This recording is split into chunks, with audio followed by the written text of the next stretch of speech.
Përshëndetje të nderuar shikues, jemi dakord në minutat e ditarit informativ në rrëtësh Gjirokastra, kundër të tjera sot do të ndiqni. Tetori roz është muaj ndërgjegjësimit për kancerin e gjirit me qëllim diagnostikimin e hershëm dhe trajtimin në kohë. Kryeministri Edi Rama përcolli mesazhet e 3 kampioneve shqiptare të sportit, Luiza Gega, Enkileda Carja dhe Esmeralda Novruzaj, të cilat u bën pjesë e thirrjes për kryerjen e mamografisë falas. Eleni Xhollo është një nga ato të reja që ka zgjedhur mjekësinë si mënyrën më të bukur për të ndihmuar të tjerët. Pavarësisht karrierës që po ndërton në Greqi, Eleni nuk e haron vetëlindjen. Çdo herë që ka mundësi, ajo rikthehet në fshatrat e zonës së Vurgut për të ofruar kontrolle dhe shërbim mjekësor falas për të moshuarit dhe familjet në nevojë. Programi Siguria e të rinjve po jep rezultate pozitive duke sjellë ulje të fenomeneve negative në institucionet arsimore. Në kuadër të këtij programi, Policia e Gjirokastrës po zhvillon orë mësimore ku të rinjt marrin njohuri praktike dhe këshilla për sjellje të sigurta në shkollë dhe në komunitet. Ndërkohë që sipas koordinatorëve të sigurisë ndërsektoriale, ndërgjegjësimi të rinjve për respektim, bashkëpunim dhe vetkontroll po krijon një ambient më të sigurt dhe të shëndetshëm. Në Gjirokastër, aerodromi turistiko-sportiv po tërheq vizitor nga Italia, Greqia dhe vende të tjera të Europës që duan të përjetojnë eksperienca me avion të vegjël mbi qytetin historik dhe natyrën e bukur të jugut. Turistët e apasionuar e konsiderojnë këtë një eksperiencë unike, ndërsa aerodromi po rrit interesin për Gjirokastrën gjatë gjithë vitit. Për këto dhe të tjera informacione na ndiqni në vijim. Ju njohim tani më gjerësisht. Tetori roz është muaj ndërgjegjësimit për kancerin e gjirit, me qëllim diagnostikimin e hershëm dhe trajtimin në kohë. Kryeministri Edi Rama përcolli mesazhet e 3 kampioneve shqiptare të sportit, Luiza Gega, Enkileda Carja dhe Esmeralda Novruzaj, të cilat u bën pjesë e thirrjes për kryerjen e mamografisë falas. Tetori është muaj që vishet me ngjyrën roz për të kujtuar një betejë që prek mira gra në mbar botën, luftën kundër kancerit të gjirit. Kjo fushat ndërgjegjësimi synon diagnostikimin e hershëm dhe trajtim në kohë, si mënyra më e mirë për të shpëtuar jetë. Kryeministri Edi Rama përcolli sot në rrjetet sociale mesazhet e 3 kampioneve të sportit shqiptar, që janë bërë zëri i kësaj fushate sensibilizuese. Atletja Luiza Gega, peshngritësja Enkileda Carja dhe boksierja Esmeralda Novruzaj. Në publikimin e tij, Rama ritheksoi thirrjen për kryerjen e mamografisë falas si një shërbim i ofruar për çdo grua dhe vajzë në vend. Tetori roz është kujtesë për të gjitha ne që shëndeti është gara më e rëndësishme që mund të fitojmë. Jam mësuar të vrapoj gjithmonë pas qëllimeve, por asnjë fitore nuk ka kuptim pa kujdesin për veten. Kontrolli i gjirit nuk është frikë, është forcë, është një hap i vogël që mund të shpëtojë jetë. Prandaj, bëje pjesë të rutinës tënde, kujdesu për veten, vrapo për jetën. Në peshngritje mësoj çdo ditë se si të ngre më shumë, por ka një peshë që duhet ta ndajmë të gjitha, atë të përgjegjësisht për shëndetin tonë. Tetori roz më kujton se forca nuk është vetëm fizike.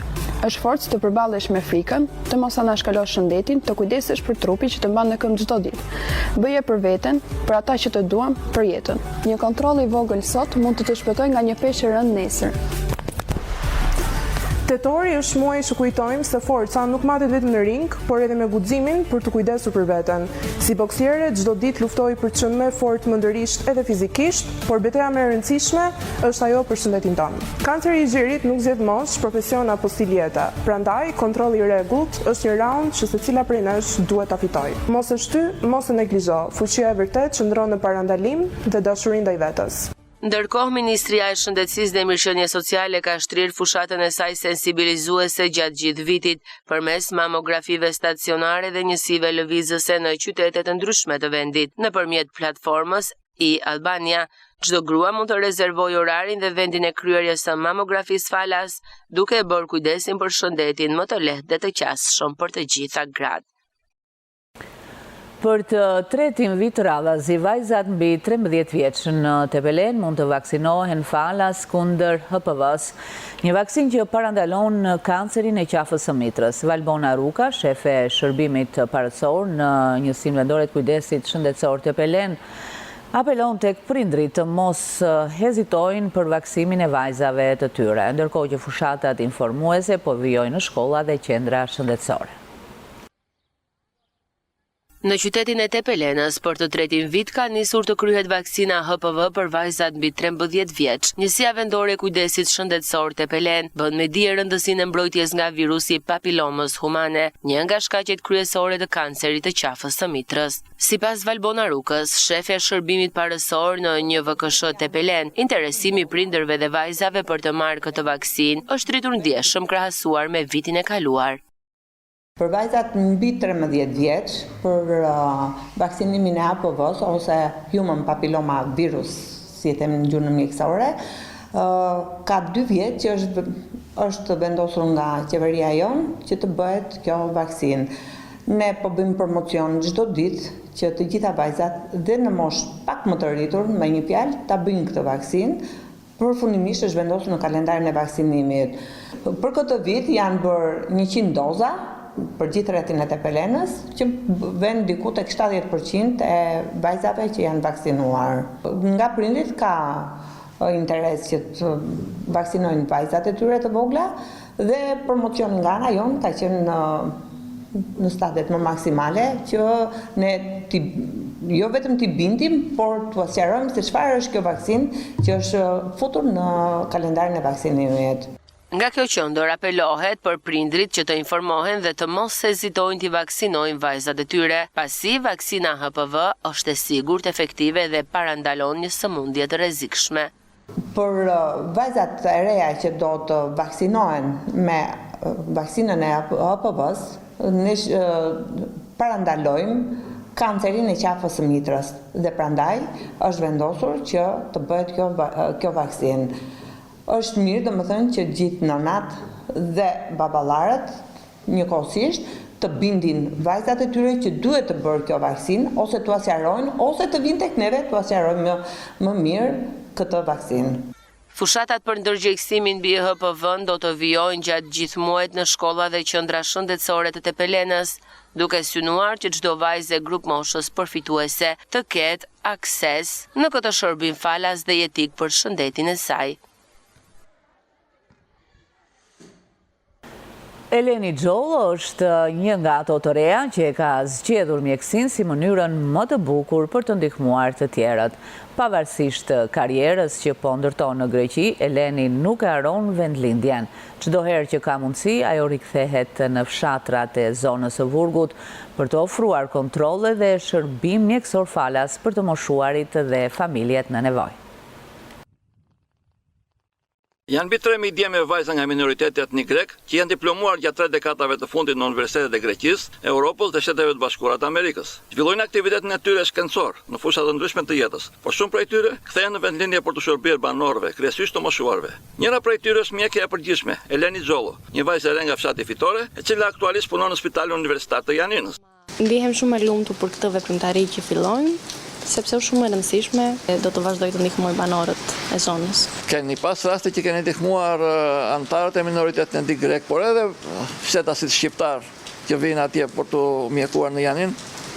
Po, kam pas raste shumë herë. Ndërsa zonja Eleni Papa, kryetari e Shoqatës Bamirëse Akriton Merimna, e shqipëruar kujdesi për banorët e zonave rurale, gjatë viteve të fundit kanë ndërmarrë iniciativa për të mbështetur familjet në nevojë. Kemi filluar kjo vjet me një grup pediatrësh nga Janina, nga Filjates, edhe kemi marrë të gjitha shkollat me radhë. Kemi akoma 2 shkolla në Bashkinë e Finikit edhe pastaj do vemi në Bashkinë e Himarës.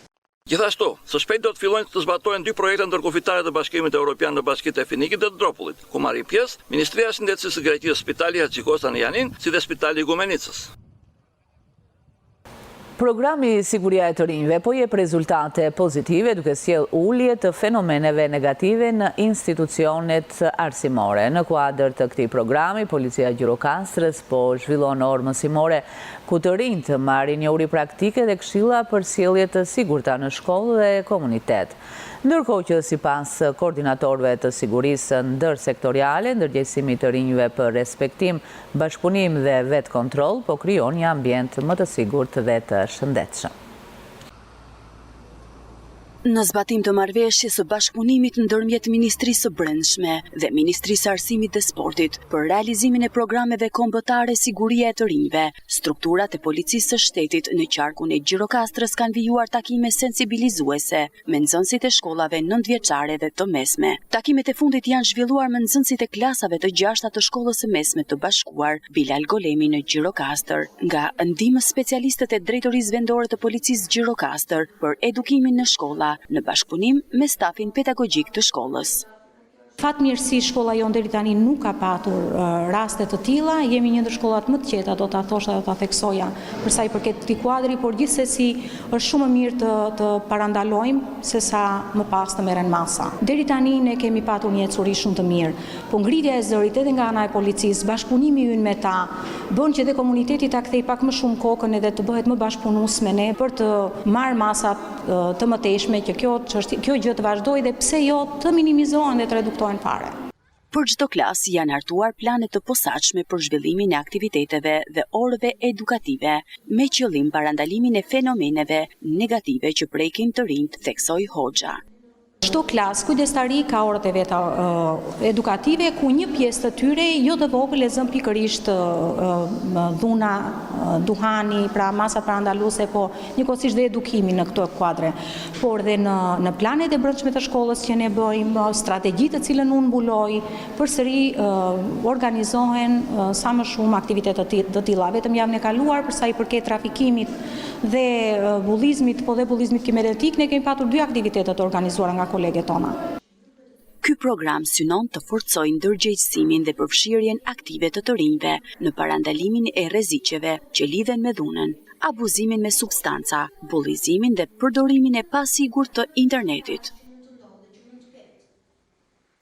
Në bashkinë e Tepelenës, qytetarët marrin ndihmë të drejt për çdo aplikim në Albania. Ky shërbim falas është një mbështetje madhe për të moshuarit dhe për ata që nuk kanë mundësi teknologjike, duke u lehtësuar kryerjen e dokumenteve dhe përdorimin e shërbimeve online në mënyrë të thjeshtë dhe të sigurt.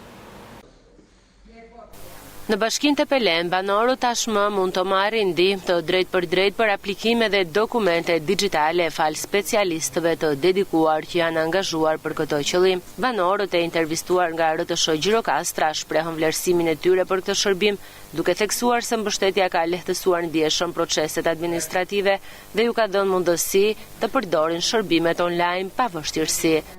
Kam ardhur për të aplikuar për kartën, më ka humbur, nuk e bëj dot vetëm me lekë, e bëj këtu pa lekë të fationi. Shumë të kënaqur jemi dhe shumë mirë është. Gjë e mirë është që të marrim shërbimet në kohë rekord. Përse do aplikosh sot? Për asistencë. Kam aplikuar për prona tokat edhe më ndihmoj djali këtu se neve jemi analfabet pleqëri. Edhe jemi të kënaqur që i bëjnë këtu, na presin mirë. Sipas të dhënave në këtë bashki, pothuajse çdo ditë kryhen mbi 30 aplikime online. Pranë bashkisë Tepelen, pothuajse prej 3 vitesh, jepen shërbime online në Albanian për certifikata, për shërbime online, për vërtetime, për aplikim pronash, për aplikim për pensione, për gjithçka. Më shumë janë moshat e treta edhe për certifikat pronësie. Ai është problemi më kryesor. Gjatë ditës bën rreth 30-40 aplikime në ditë. Pjesa më e madhe kërkesave vijnë nga qytetarë të moshuar ose nga ata që nuk kanë mundësi teknologjike në shtëpi. Sipas specialistit Fation Tota, kjo iniciativë është një hap i rëndësishëm për të afruar administratën me publikun dhe për të rritur transparencën dhe efikasitetin e institucioneve. Një biznes akomodues mund të ulë kostot vjetore të ujit dhe energjisë me 15 deri në 35% përmes përdorimit të metodologjisë PREMA. Ky është një nga rezultatet e studimit të ndërmarrë nga një grup pedagogësh të Universitetit të Gjirokastrës në kuadër të projektit nxitja e praktikave të qëndrueshme të menaxhimit të burimeve në sektorin e mikpritjes në Gjirokastër. Universiteti e Qerim Çabej po udhëheq ndryshimin drejt një turizmi më të qëndrueshëm dhe miqësor me mjedisim përmes projektit nxitja e praktikave të qëndrueshme të menaxhimit të burimeve në sektorin e mikpritjes në Gjirokastër. Ky projekt synon të përmirësojë mënyrën se si menaxhohen burimet natyrore në sektorin e mikpritjes, duke ndikuar drejt për drejt në zhvillimin e qëndrueshëm të qytetit ton, thot pedagogja e Fakultetit Ekonomik Bitila Zhuli, e cila zbulon se në studim u morën 10 biznese, njësi akomoduese dhe hotele në qytetin e Gurt dhe u bë një analizë e gjendjes aktuale kryesisht për energjinë elektrike, ujin dhe menaxhimin e mbetjeve. Studimi ka për qëllim kryesisht pjesën e përmirësimit të performancës mjedisore dhe efikasitetin normalisht ekonomik, sepse është më i prekshëm për bizneset. Në studim u morën 10 biznese, njësi akomoduese dhe hotele, të cilat janë në Gjirokastër, kryesisht në pjesën muzeale, pazar, palorto, edhe në lagjën punëtore, me shtrirjen 18 shtatori, Kodra e Shtufit. Dhe në këto biznese u bë një analizë e gjendjes aktuale në lidhje me menaxhimin e burimeve. Kryesisht për energjinë elektrike, për ujin dhe për pjesën e menaxhimit të mbetjeve. Gjithashtu, pas analizave u panë se ku ishin mundësit për të përmirësuar në mënyrë të tillë që të rritej eficienca e përdorimit të burimeve. U bë një analizë e detajuar në për biznese dhe nëpërmjet ekspertizës dhe analizave të kostove të caktuara nga grupi i ekspertëve u dhanë rekomandime në lidhje me mënyrën se si duhet të updatonin dhe duhet të investonin në për sisteme që jo gjithmonë të kushtueshme, të cilat përmirësojnë dhe rritin qëndrueshmërinë e biznesit të tyre. Për realizimin e këtij projekti u përdor metodologjia gjermane Prema, e njohur ndërkombëtarisht, e cila prej 2 vitesh implementohet edhe në vendin ton. Daniel Laqiqi, pjesë e grupit të studimit, na rendit edhe efektet e përdorimit të kësaj metodologjie. Së pari efekte ekonomike, pra do të ketë ulje të shpenzimeve të tyre ditore, javore, vjetore. Së dyti, do të ketë përmirësim të performancës së këtij biznesi në gjurmën që ai lë në mjedis. Pse? Sepse reduktimi i mbetjeve ose menaxhimi i tyre me kujdes do të paksojë ndikimin negativ që secili prej nesh ka në mjedis. Së treti, përmirësime organizative, që do të thotë dhe kjo në fund të ditës përkthehet në kursime ekonomike. Dhe së katërti, përmirësime sociale, që do të thotë përmirësim të vendit të punës për secilin prej të punësuarve. Pra, metodologjia Prema nuk ndërhyn vetëm në aspektin e kursimit të burimeve ose të shpenzimeve të punëdhënësit apo të sipërmarrësit, por përmirëson edhe vendin e punës dhe klimën e punës në të gjitha bizneset që e përqafojnë atë sigurisht. Universiteti i Gjirokastrës, duke qenë se është një faktor shumë i rëndësishëm në këtë drejtim, të sjellë risit për menaxhimin me kujdes të burimeve apo të sjellë metodologjitë më të përparuara bashkëkohore në mënyrë që vendi dhe konkretisht Gjirokastra të zhvillohet në mënyrë moderne, pra të kemi një mjedis, të kemi një biznes që ka një klimë të qëndrueshme të zhvillimit të tij. Mos harrojmë asnjëherë që mjedisin ja kemi borxh fëmijëve tanë dhe fëmijëve të fëmijëve tanë. Ky projekt u finalizua me një broshurë edukative 2 gjuhëshe dhe hartimin e një udhëzuesi praktik për bizneset se si të ulin kostot dhe shpenzimet. Në Gjirokastër, aerodromi turistiko-sportiv po tërheq vizitor nga Italia, Greqia dhe vende të tjera të Europës që duan të përjetojnë eksperjenca me avion të vegjël mbi qytetin historik dhe natyrën e bukur të jugut. Turistët e apasionuar e konsiderojnë këtë një eksperiencë unike, ndërsa aerodromi porrit interesin për Gjirokastrën gjatë gjithë vitit.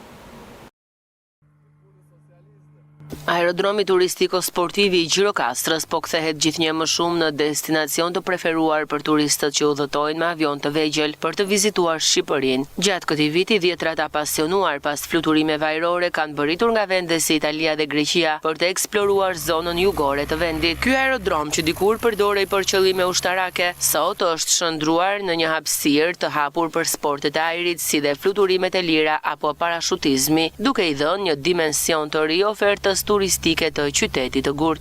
Being my first time on landing Vi nga Greqia, është hera ime e parë që fluturoj me avion në drejtim të Gjirokastrës. Mendoj se është diçka shumë e bukur. Ky aerodrom fushor është në një pozicion gjeografik mjaft të mirë dhe i përshtatshëm për avionat të vegjël. Me sa jam informuar, edhe qyteti është tërheqës. Uroj të jetë një vizitë e këndshme. Më pëlqen turizmi i ajrit dhe kam vizituar shumë vende. Është diçka e bukur të vizitosh me avion Gjirokastrën. Shpresoj që të keni më shumë aerodrome të tilla, duke ju dhënë mundësi sa më shumë turistëve të vizitojnë Shqipërinë. Zhvillimi i avioturizmit shihet si një mundësi reale për të promovuar Gjirokastrën dhe për të tërhequr vizitorë të huaj gjatë gjithë vitit. Me një histori mbi një shekull, aerodromi i Gjirokastrës po rifiton rëndësinë e dikurshme, duke u bërë një tjetër simbol i lidhjes mes traditës dhe zhvillimit modern të turizmit në jug të vendit. Tetori i letërsisë është shoqëruar me aktivitetet shumëta letrare të organizuara nga institucionet arsimore. Një tillë u mbajt edhe në shkollën e bashkuar të Bularatit, ku mes të rinjve ishte i ftuar edhe shkrimtari Panajot Boli. Shkrimtari dhe poeti Panajot Boli, ftuar nga Shkolla e Bashkuar e Bularatit, u bë pjesë e një aktiviteti letrar të zhvilluar në kuadër të tetorit të letërsisë. Ky takim u zhvillua në formën e një bashkëbisedimi ku të rinjt patën mundësi të bisedonin drejt për drejt me poetin, por edhe të interpretonin pjesë nga krijimtaria e tij. Aroma e hutuar, ri e varur te parvazi në dritare. Loti në beben e syrit të nguros me shije të afët, dhembja plagosur, turfullon si kal, pa fre fare. Oh, sa ftoht po ndjej sonte, me hënën bashkë këtu në breg. Më mbështjell ajo me dritën, po drivet ama nuk mi heq. Jam shumë e kënaqur nga këtë aktivitet i mrekullueshëm që bëm, e krijuar me shumë dashuri nga Shkolla e Mesme e Bashkuar Bularatit. Shpresoj që dhe shkrimtarit i ke pëlqyer. Për ne ishte një eksperiencë shumë e bukur që të kishim shkrimtarin Panajot Boli mes nesh sot. Mua personalisht letërsia, poezit në përgjithësi më pëlqejnë shumë. Lexojmë në shoqërinë tonë tani, jemi shoqëri kohë moderne, po që lexojmë, mësuesit na ndihmojnë shumë, na inkurajojnë më shumë për të lexuar. Boli është autori 11 librave, kryesisht me poezi, por nuk mungojnë as tregimet dhe skicat. Disa prej botimeve ai i adhuroi bibliotekës së kësaj shkolle. Është një aktivitet që u krye me sukses dhe një bashkëbisedim shumë i ngrohtë që ndodhi me nxënësit e kësaj shkolle, të cilët ishin interesuar për ecurinë e letërsisë, për krijimtarinë e time, gjithashtu edhe për zhvillimet e fundit që ndodhin në kuadrin e letërsisë. Është një bashkëbisedim që ka të bëjë me krijimtarinë e shkrimtarëve sot edhe timin bashkë në kuadrin e muajit të letërsisë. Në këtë aktivitet të nxënësit ishin interesuar të dinin se si filloi aktiviteti im edhe çfarë tematikë mund të trajtojmë në këto librat e mi. Shkrimtari ka në proces 2 vëllime me poezi dhe një libër me shkrime gazetareske, të ruajtura nga koha kur ai punonte në gazetën Lajkovima. Përfunduam këtu të nderuar shikues, ishte gjithçka e përgatitur nga gazetarët tanë për këtë ditar informativ. Ndahemi bashkë, miru ta kopshim.